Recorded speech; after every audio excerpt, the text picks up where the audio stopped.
Okay जी, managing users and security.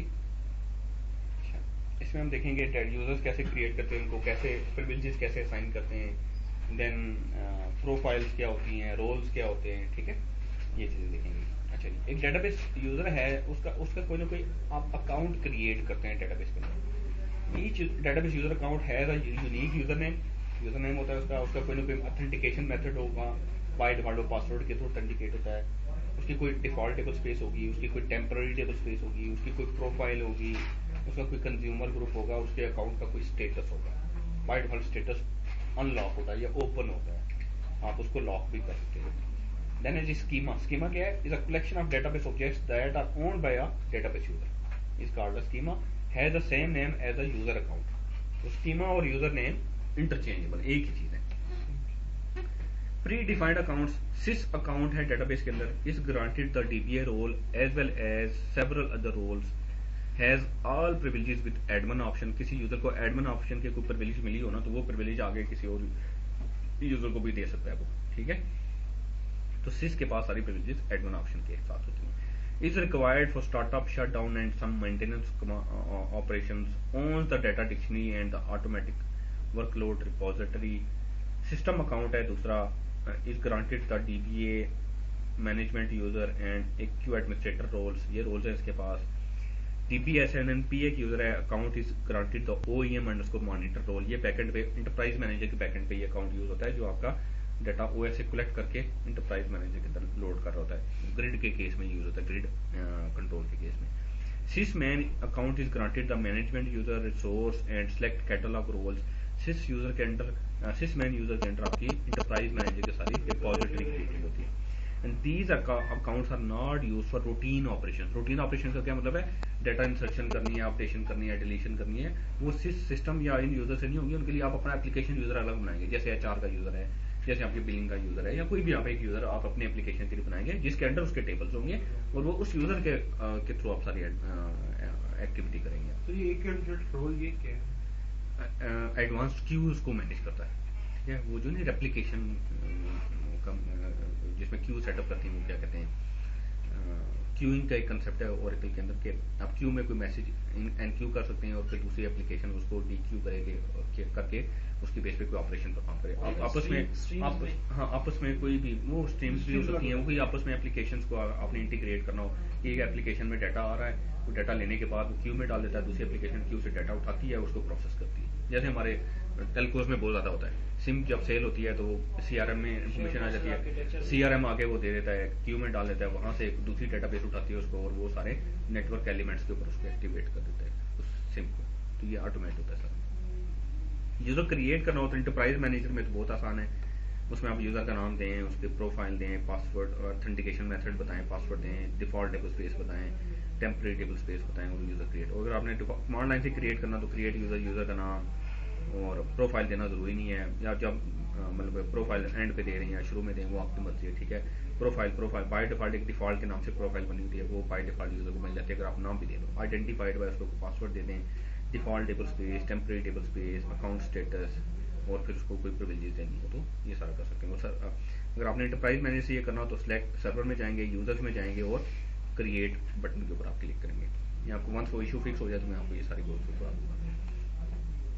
Authentication जो users की हो सकती है वो यूजर पासवर्ड से ऑथेंटिकेट हो सकता है, एक्सटर्नल हो सकता है, ये ग्लोबल हो सकता है। बाय डिफॉल्ट जब आप यूजर क्रिएट करते हैं तो आप करते हैं क्रिएट यूजर, यूजर का नाम आइडेंटिफाइड बाय, अगर उसका कोई पासवर्ड होता है तो उसका पासवर्ड होता है।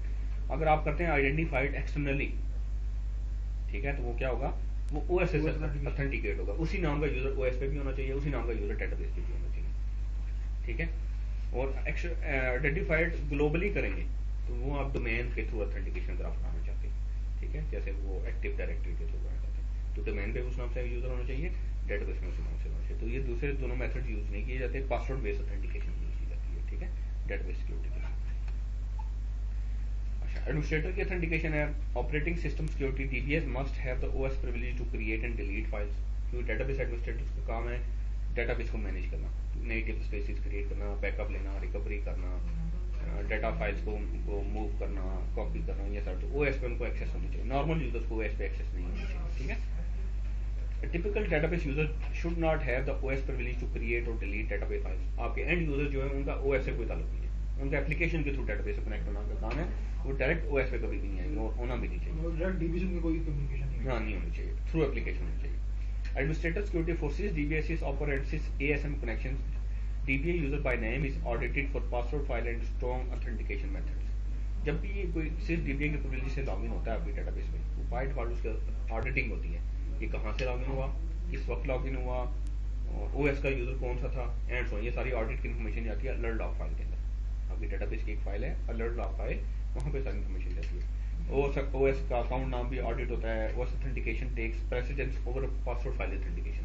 और आपके बाय डिफॉल्ट आप डेटाबेस की इंस्टॉलेशन करेंगे, ओरेकल का सॉफ्टवेयर इंस्टॉल करेंगे, तो आपके पास पासवर्ड फाइल भी होगी, आपके पास OS ऑथेंटिकेशन भी होगी। तो by default OS authentication use होती है, पासवर्ड फाइल यूज नहीं होती। और password file uses case sensitive password. आप जरा देखिएगा इधर। अच्छा, मैं करता हूँ जी सिस यूजर से कनेक्ट।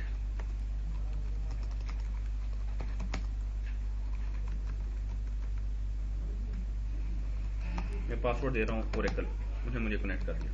मैं करता हूँ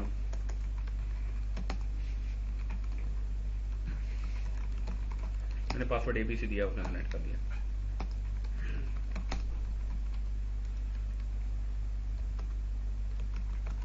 मैंने पासवर्ड 1 2 3 या 2 3 या उसने कनेक्ट। पासवर्ड वो देख ही नहीं रहा एक्चुअली। रीजन क्या है कि OS पे जो यूजर कनेक्टेड है, वो ओरेकल का जो यूजर है, उसको उसके लिए OS ऑथेंटिकेशन इनेबल हुई हुई है, तो वो एक्चुअली पासवर्ड को देख ही नहीं रहा, पासवर्ड फाइल ऑथेंटिकेशन की तरफ जा ही नहीं रहा, वो सिर्फ और सिर्फ OS ऑथेंटिकेशन की बेस पे इसको डेटाबेस के अंदर अलाउ कर रहा है। मैं करता हूँ SQL+HSHDB, वो पासवर्ड मांग नहीं रहा। मैं चाहता हूँ ये डिसेबल हो जाए, हमेशा पासवर्ड मांगे और प्रॉपर पासवर्ड के थ्रू डेटाबेस से कनेक्ट होने दे। तो आप क्या करें, OS ऑथेंटिकेशन डिसेबल कर दें।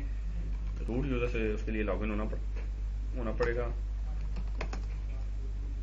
आईडी और वो जो यूजर है उसका यूजर का नाम, तो आईडी और यूजर का नाम दिया तो उसने बताया थी कि यूजर आईडी यूजर ओरेकल है, उसका ग्रुप O इंस्टॉल है और DBA है। अगर वो DBA ग्रुप का पार्ट है आपका ये यूजर, तो उसके लिए OS ऑथेंटिकेशन इनेबल होगी। मैं इसको DBA ग्रुप से निकाल लेता हूँ फॉर द टाइम। मैं करता हूँ जी user mod -G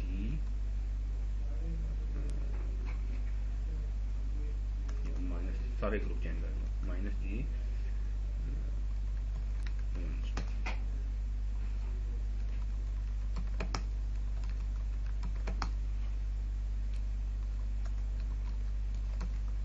capital G।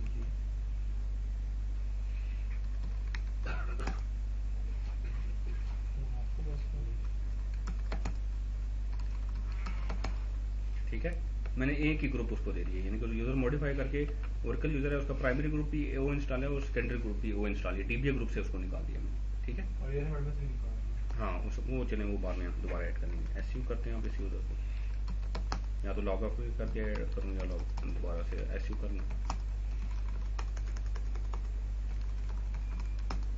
Instruction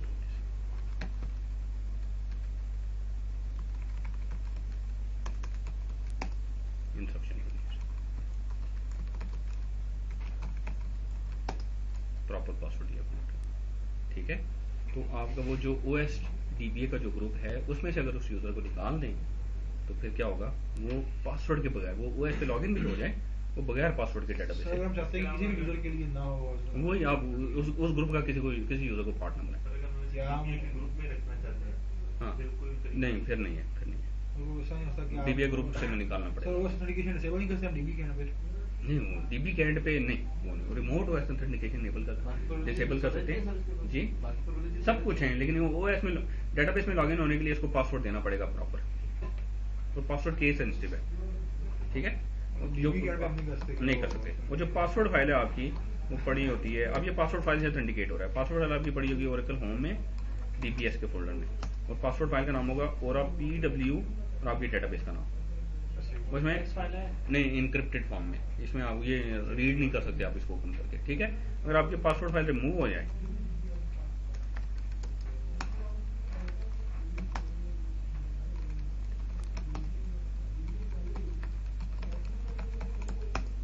आपको कनेक्ट ही नहीं होने देगा। ठीक है, पासवर्ड फाइल रिमूव हो गई। मैं आपको बताता हूँ,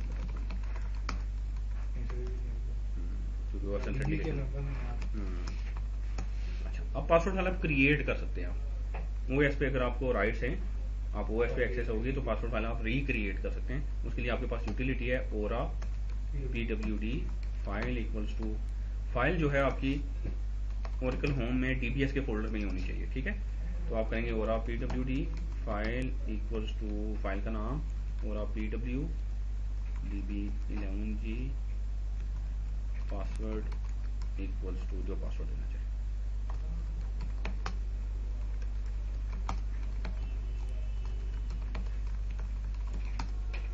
ठीक है।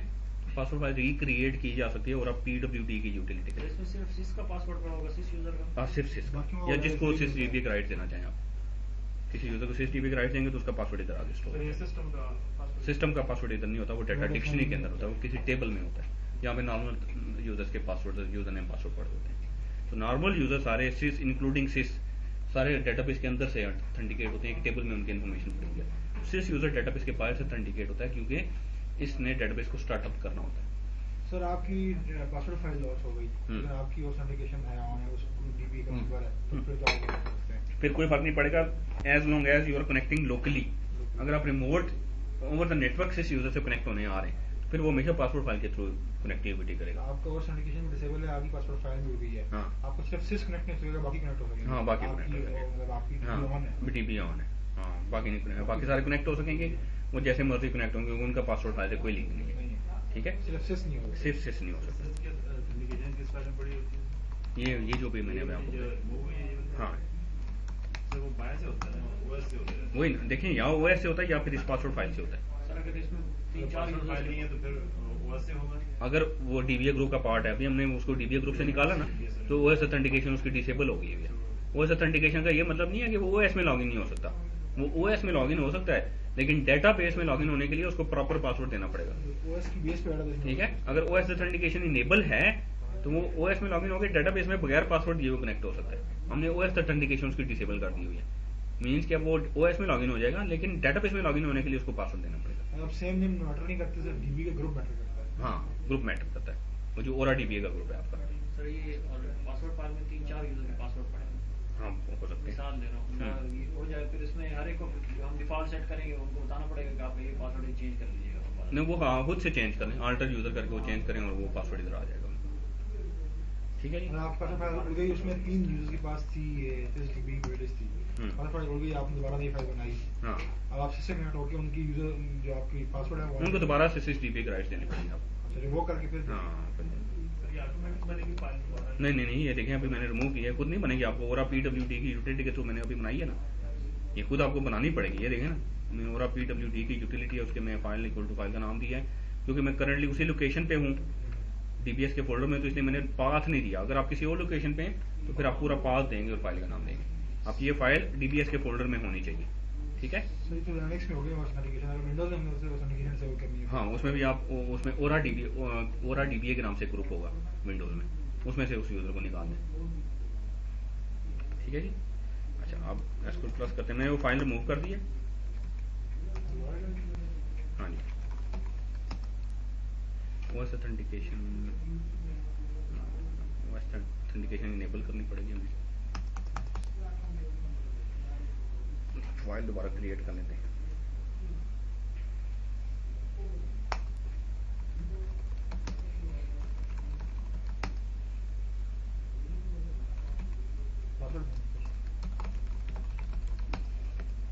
फाइल रिमूव कर लेते हैं।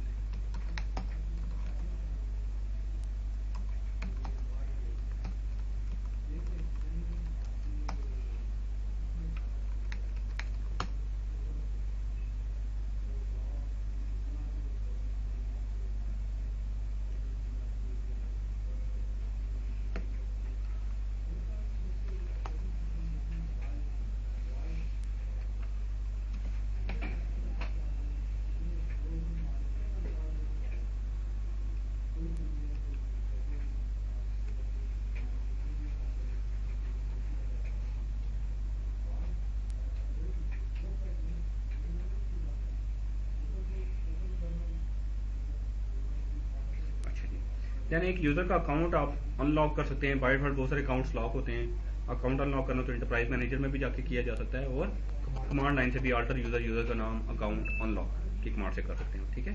तो लॉक या अनलॉक इंटरप्राइज मैनेजर से या कमांड लाइन दोनों से किया जा सकता है। देन जी प्रिविलेजेस, दो तरह की प्रिविलेजेस होती हैं डेटाबेस के अंदर। एक होती है system privileges, enables users to perform particular action in the database, and एक होती है object privileges, enables users to access and manipulate a particular object. Object level पे होती है या फिर system level. System level mean कि वो डेटाबेस के अंदर कुछ कर सकें, जैसे टेबल क्रिएट कर सकें, डेटाबेस में लॉगिन हो सकें, एंड सो ऑन, ये सारे ऑपरेशंस कर सकें, वो सिस्टम प्रिविलेजेस है। हाँ, सेशन क्रिएट कर सकें, और कोई टेबल में से डाटा सेलेक्ट कर सकें, किसी टेबल में डाटा आप इंसर्ट अपने डिलीट कर सकें एग्जिस्टिंग किसी और यूजर के टेबल में से, वो ऑब्जेक्ट प्रिविलेज है, ठीक है। अब देखिए उसने इनसफिशिएंट प्रिविलेजेस का एरर दे दिया है। अगर आपकी ओएस ऑथेंटिकेशन डिसेबल्ड है और आपकी पासवर्ड फाइल रिमूव हो जाती है तो आप डेटाबेस स्टार्टअप भी नहीं कर सकते। लेकिन कनेक्ट हो चुका है, बेशक कनेक्ट हो चुका है, और जब वो वेरीफाई करता है, वेरीफाई करता है, तो दोबारा क्रिएट कर लेते हैं।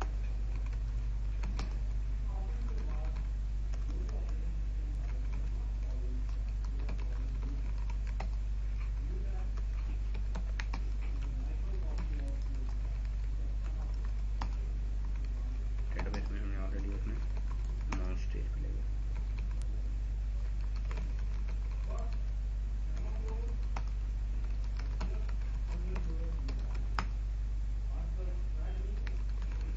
डेटाबेस नो माउंट स्टेज पे उसने रोक दिया।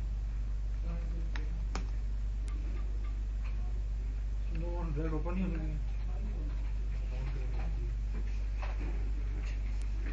सिस्टम प्रिविलेजेस में अल्टर सेशन की प्रिविलेज है, जैसे क्रिएट डेटाबेस लिंक की प्रिविलेज है, क्रिएट सीक्वेंस की प्रिविलेज है, क्रिएट सेशन की प्रिविलेज है। क्रिएट सेशन की प्रिविलेज अगर आप किसी यूजर को नहीं देंगे तो यूजर डेटाबेस से कनेक्ट नहीं हो सकता। लेट्स से आपने एक नया यूजर क्रिएट किया, उसको क्रिएट सेशन की प्रिविलेज नहीं दी आपने,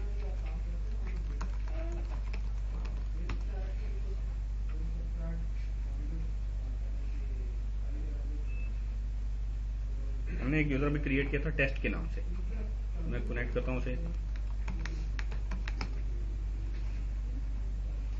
the user test lacks create session privilege, log in denied.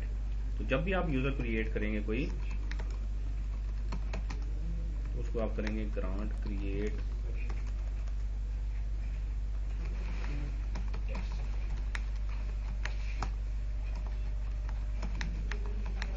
आपसे वो कनेक्ट हो सकता है, कोई टेबल क्रिएट करने जाएगा,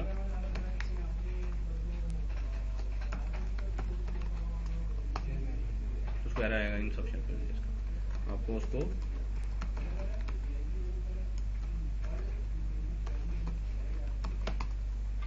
पर्टिकुलर प्रिविलेजेस देनी पड़ेंगे, ठीक है। सो एक यूजर को आप बहुत सारे सिस्टम प्रिविलेजेस दे सकते हैं। ऑब्जेक्ट प्रिविलेजेस में क्या होता है कि आप किसी यूजर को किसी पर्टिकुलर ऑब्जेक्ट के ऊपर कोई राइट देना चाहते हैं। हाँ, फॉर एग्जांपल मैं चाहता हूँ जी कि इस पर्टिकुलर टेस्ट यूजर को एचआर के एम्प्लॉयज के टेबल के ऊपर या डिपार्टमेंट्स के टेबल के ऊपर सेलेक्ट के राइट्स मिल जाए, तो मैं करूँगा जी grant select on HR dot departments to test. तो एचआर के डिपार्टमेंट्स के टेबल के ऊपर सेलेक्ट के राइट्स मिल गए टेस्ट यूजर। अब ये सिलेक्शन कर सकता है उस टेबल में से, डाटा देख सकता है। तो ये ऑब्जेक्ट प्रिविलेजेस है, एग्जिस्टिंग किसी ऑब्जेक्ट के ऊपर आपने राइट्स दिए हैं वो ऑब्जेक्ट प्रिविलेजेस हैं। इसके अलावा जो आपने प्रिविलेजेस दिए हैं वो सिस्टम प्रिविलेजेस हैं। तो एक नॉर्मल डेवलपर को, एक नॉर्मल यूजर को सर्टन ऑब्जेक्ट प्रिविलेजेस रिक्वायर्ड हो सकती हैं और सर्टन सिस्टम प्रिविलेजेस रिक्वायर्ड हो सकती हैं। तो जो जिस यूजर को जितनी प्रिविलेजेस चाहिए उतनी ही प्रिविलेजेस दें, या उनको एक्स्ट्रा ना दें। एक यूजर को सिर्फ सेलेक्ट के राइट्स चाहिए सर्टन टेबल्स के ऊपर, आप उसको बिला वजह इंसर्ट अपडेट के और डिलीट के राइट्स भी ना दे दें, ठीक है। जितने राइट्स उसको चाहिए, जो उसने ऑपरेशंस परफॉर्म करना है उसी तरीके से उसको राइट्स हैं, उससे ज्यादा राइट्स नहीं देने चाहिए, ठीक है। अच्छा, revoking system privileges with admin option, आप कोई system privilege with admin option भी दे सकते हैं। जैसे डीबीए ने जो को कोई प्रिविलेज दी, जो ने वही प्रिविलेज एमली को दे दी। अब डीबीए ने जो से वापस ले ली, एमली से वापस नहीं होगी, ठीक है। तो आपके वो जो सिस्टम प्रिविलेजेस हैं, जैसे क्रिएट टेबल है, क्रिएट सेशन है, ये इनमें वो कैस्केडिंग नहीं होती। जबकि अच्छा, जो आपकी सिस्टम प्रिविलेजेस हैं वो विद एडमिन ऑप्शन दी जा सकती हैं। जैसे आप कर सकते हैं जी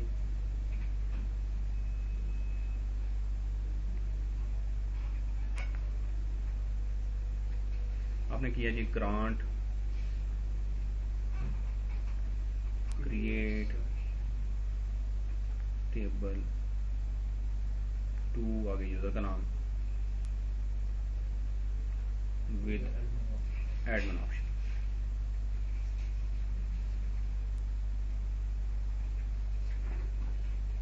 अब टेस्ट यूजर ये वाली प्रिविलेज आगे किसी यूजर को दे सकता है। और ऑब्जेक्ट प्रिविलेज अगर आप दें, आप कर सकते हैं grant select for example on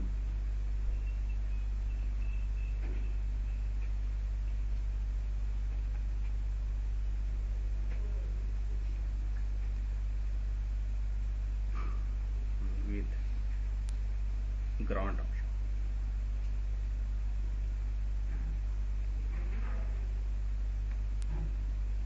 तो object privileges with grant option दी जा सकती हैं, system privileges with admin option दी जा सकती है। अगर आप देना चाहें तो जरूरी नहीं है कि दें। अगर आप चाहते हैं कि एक प्रिविलेज मैंने यूजर को दिया, यही प्रिविलेज वो आगे किसी और यूजर को भी दे सके, तो फिर अगर वो सिस्टम प्रिविलेज है तो विद एडमिन ऑप्शन के दें, अगर वो ऑब्जेक्ट प्रिविलेज है तो विद ग्रांट ऑप्शन के दें। ठीक है,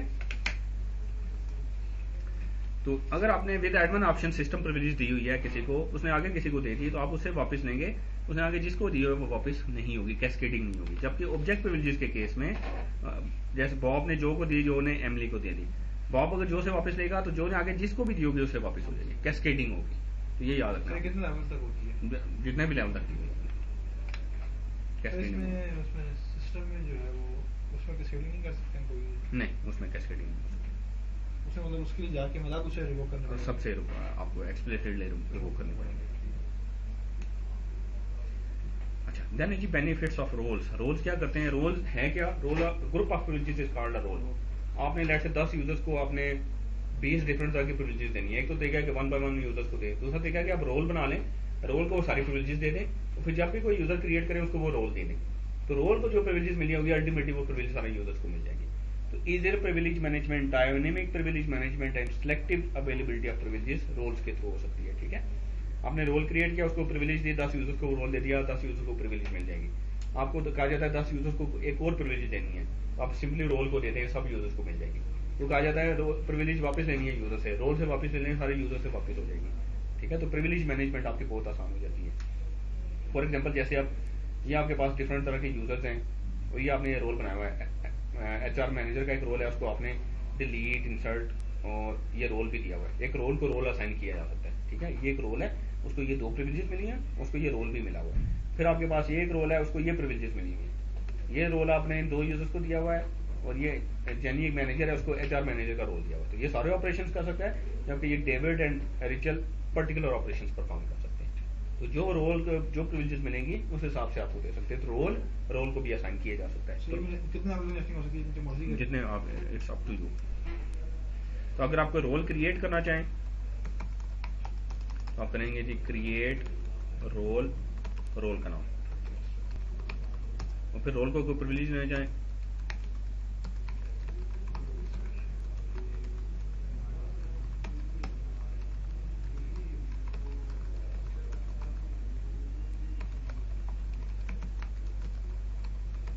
अब ये रोल अगर किसी यूजर को देना हो,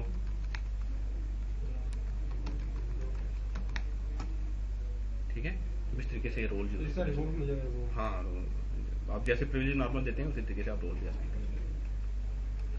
तो इसमें कमिट नहीं करना पड़ता? बस नहीं, ये DDL है। तो कुछ प्री डिफाइंड रोल्स होते हैं आपके पास। एक कनेक्ट का रोल है, उसमें क्रिएट सेशन की प्रिविलेज होती है। अगर कनेक्ट का रोल किसी को दे दें तो उसको क्रिएट सेशन की प्रिविलेज मिल जाती है।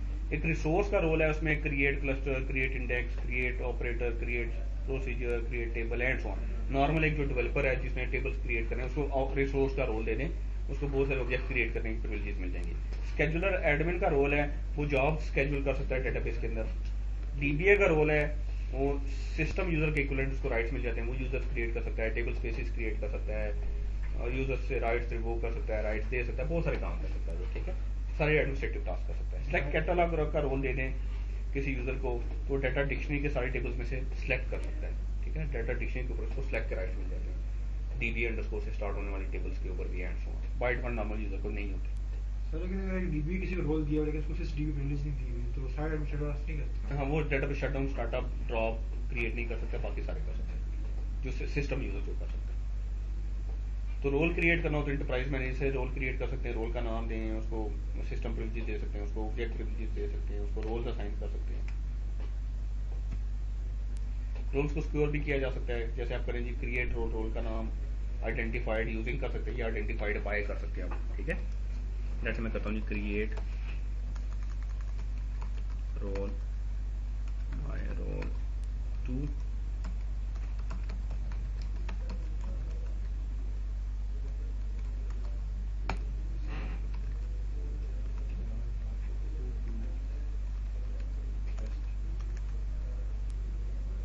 इस रोल को पहले कोई असाइन दे देते हैं, राइट दे देते हैं।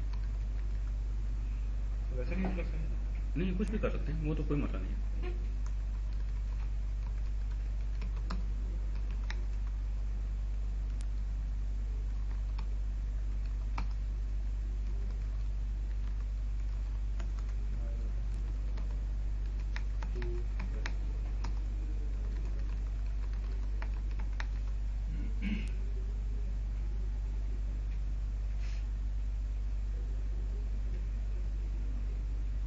सही आप रोल अलर्ट करें तब आप मान गए।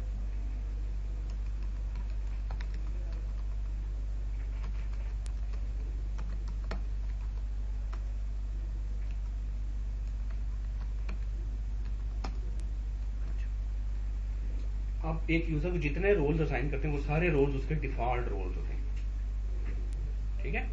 एक रोल यूजर को जितने रोल्स असाइन करते हैं, आपने 10 यूजर, एक यूजर को 10 रोल असाइन कर दिए, हर रोल पे उसको डिफरेंट प्रिविलेजेस मिलेंगे, वो सारे रोल्स उसके डिफॉल्ट रोल्स सर, होंगे। default जैसे वो लॉगिन रोल होंगे, जैसे वो लॉगिन होगा, ऐसे रोल जो उसके डिफॉल्ट रोल हैं उन सब की प्रिविलेजेस उसको मिलेंगी। आप ये भी कर सकते हैं कि किसी रोल को नॉन डिफॉल्ट रखते हैं, जैसे मैंने ये किया है, मैंने कहा जी अल्टर यूजर, यूजर का नाम डिफॉल्ट रोल और एक्सेप्ट माई रोल 2, यानी कि माई रोल 2 के अलावा बाकी जितने रोल्स हैं वो डिफॉल्ट रहे उसके, ये डिफॉल्ट नहीं है। अब इस रोल को जो प्रिविलेजेस मिली हुई हैं, जब वो यूजर लॉगिन होगा तो इस रोल की प्रिविलेजेस को नहीं मिलेंगी, उसको ये रोल एक्सप्लिसिटली इनेबल करना पड़ेगा अपने सेशन में। जैसे मैं करता हूँ जी, उस यूजर से कनेक्ट होता हूँ,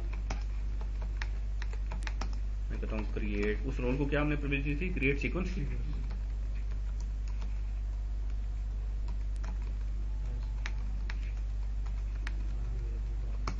इंसर्शन प्रिविलेज। मैं करता हूँ सेट रोल माय रोल 2, वो उसका क्योंकि पासवर्ड बेस किया हुआ था ना उसको, तो वो अदरवाइज वो कहेगा पासवर्ड उसका देना जरूरी है।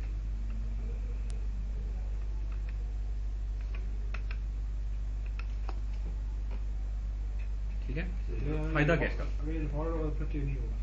डिफॉल्ट रोल अगर होगा तो फिर ये खुद ही इनेबल होगा, उसे प्रिविलेज मिलेगी। फायदा क्या उसका, फायदा ये है कि आप दो तरह के रोल्स क्रिएट करते हैं, एक होते हैं रीड ओनली रोल्स जिसमें सेलेक्ट के सेपरेट होते हैं यूजर को, एक होते हैं रीड राइट रोल जिसमें इंसर्ट अपडेट डिलीट की प्रिविलेजेस भी होती हैं। आप चाहते हैं कि यूजर जब लॉगिन हो नॉर्मली तो उसको सेलेक्ट की प्रिविलेजेस अवेलेबल हो, इंसर्ट अपडेट डिलीट की प्रिविलेजेस ना मिले पर्टिकुलर टेबल्स के ऊपर। तो जब उसको चाहिए हो तो खुद से इनेबल करे और रोल का, उसको रोल का नाम भी पता हो, रोल का पासवर्ड भी पता हो, ताकि वो उसको इनेबल कर सके अपने सेशन में। ये इसलिए आपके लिए यूजफुल है, अगर किसी यूजर का जो यूजर नेम पासवर्ड है या लॉगिन की इन्फॉर्मेशन है या ऑथेंटिकेशन की इन्फॉर्मेशन है वो हैक हो जाती है, कंप्रोमाइज हो जाती है, और अगर यूजर कोई और यूजर उसका यूजर नेम पासवर्ड यूज करते हुए डेटाबेस में लॉगिन भी हो जाए तो कोई डिस्ट्रक्टिव काम ना कर सके, ठीक है। सिक्योरिटी के पर्पज के लिए रखा जाता है। देन आप ये भी कर सकते हैं कि क्रिएट रोल, रोल का नाम आइडेंटिफाइड यूजिंग और आगे प्रोसीजर का नाम दे दें। उससे क्या होगा, ये जो रोल है पर्टिकुलर, ये इस रोल को जितनी भी प्रिविलेजेस मिलेंगी वो सिर्फ तब भी एक्सेस की जा सकती हैं जब वो यूजर उस पर्टिकुलर प्रोसीजर के थ्रू उसको यूज करेगा। नॉर्मली क्या होता है, नहीं पासवर्ड फाइल के नहीं थ्रू नहीं, लेट्स से आपने एक प्रोसीजर बनाया हुआ है जी, बताओ आपने किया जी क्रिएट रोल,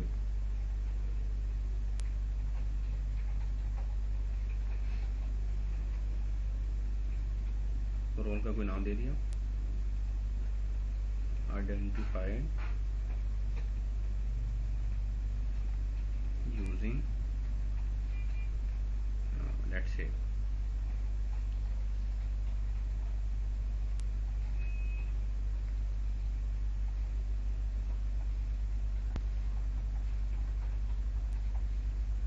ये आपने किया, ये आपने एक रोल बनाया, माय रोल के नाम से, इसको सेट ऑफ प्रिविलेजेस आपने दे दी, क्रिएट की दे दी, सिलेक्ट की दे दी, इंसर्ट की दे दी, अपडेट, डिलीट, बहुत सारे प्रिविलेजेस दे दी आपने इसको। अब एक यूजर को ये रोल आपने असाइन कर दिया, यूजर है जी आपका टेस्ट, उसको ये रोल आपने दे दिया। अब जब ये यूजर लॉगिन होगा डेटाबेस में डायरेक्टली, तो उसको ये रोल नहीं मिलेगा, इस रोल के प्रिविलेजेस नहीं मिलेंगे, क्योंकि आपने लिखा हुआ जी यूजिंग और आगे कोई प्रोसीजर का नाम दे दिया। आपकी एप्लीकेशन में कोई प्रोसीजर ऐसा होना चाहिए जिसमें आप एक प्रोसीजर लिखेंगे, ऑथेंटिकेट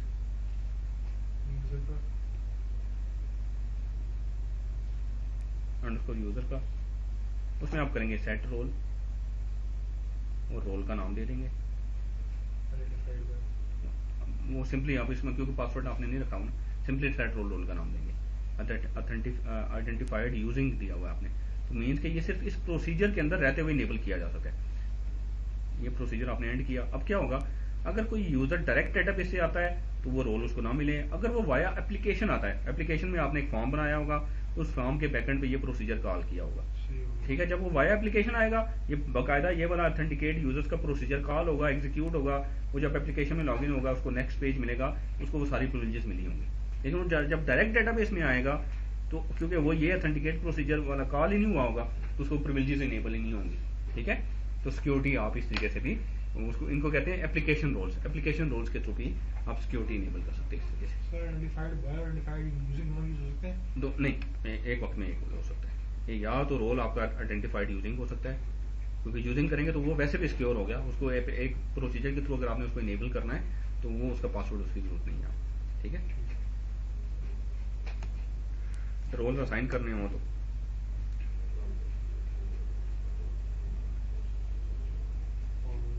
11G ऑनवर्ड सारे पासवर्ड्स केस सेंसिटिव है, 11G से पहले नहीं थे, ठीक है।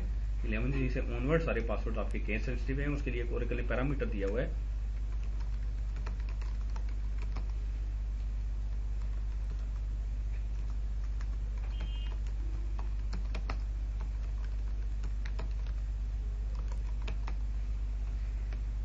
Security case sensitive login true हुआ है, बाय डिफॉल्ट ये पैरामीटर ट्रू होता है 11G ऑनवर्ड, तो इसलिए आपके जितने भी पासवर्ड होंगे वो केस सेंसिटिव होंगे। 11G से पहले जितने पासवर्ड हैं, जितने भी यूजर्स हैं, वो केस सेंसिटिव नहीं होते। पासवर्ड फाइल से ऑथेंटिकेशन हो रही है, जहाँ से मर्जी हो रही है।